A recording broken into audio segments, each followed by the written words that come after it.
The sun is coming up, signaling the beginning of a new day. A dry and hot day in the Sahara Desert. So we pack and say goodbye to our families. The four of us, Omar, Hama, Abbas, and myself, Isa, begin our trip through the desert. We have each given up following the practices of Islam to follow the way of Jesus, and that has made us brothers. We used to live in darkness, hopeless, but Jesus came into our lives and gave us hope, a new life. Now we live for Him, and we must bring His light to others. Through the past month, we visited several villages and towns.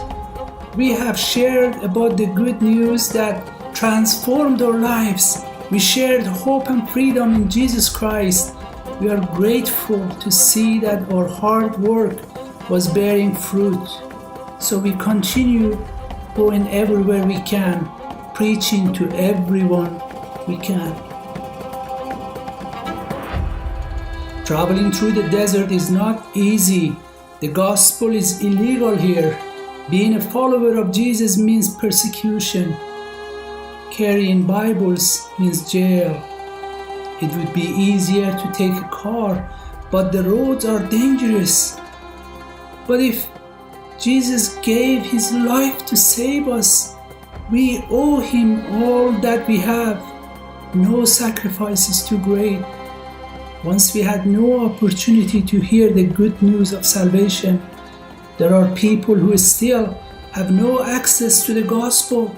They are born and die without knowing there is a loving God. Someone needs to tell them the good news.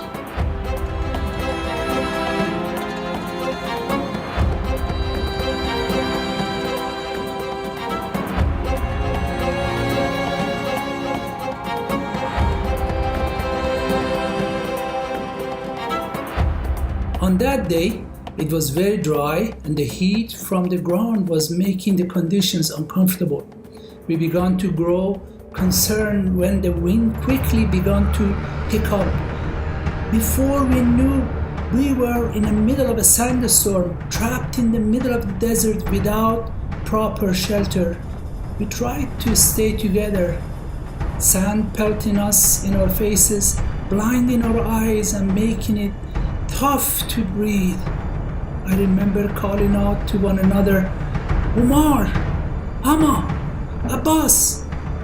I would hear Hama call my name, Isa, and I would return the call. We were helpless, trying to survive the vast amount of the sand and dust.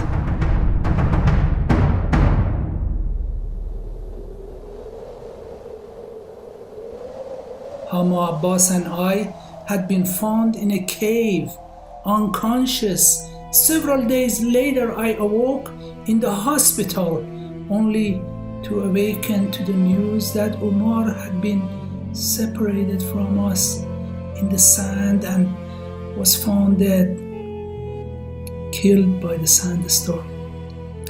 I think of Omar's wife, Selma, the sacrifice they made so others could have access to the light of the gospel.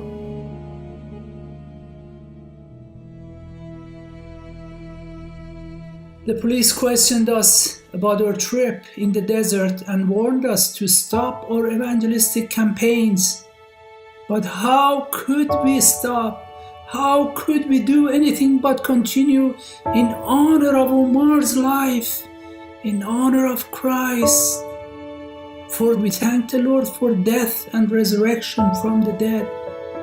We thank the Lord for the free grace of salvation He has given us. We thank God because He is a living God. We thank the Lord for persecution for the sake of His Highness because He deserves more. We thank the Lord for your hard work in order to spread the word. We thank God for your protection. We thank the Lord for the illness. We thank the Lord for our brother Omar, who ascended to heaven. We are certain that the Lord has a plan behind all this. Our peace to you all. The Lord will not abandon His children, and many souls will be saved.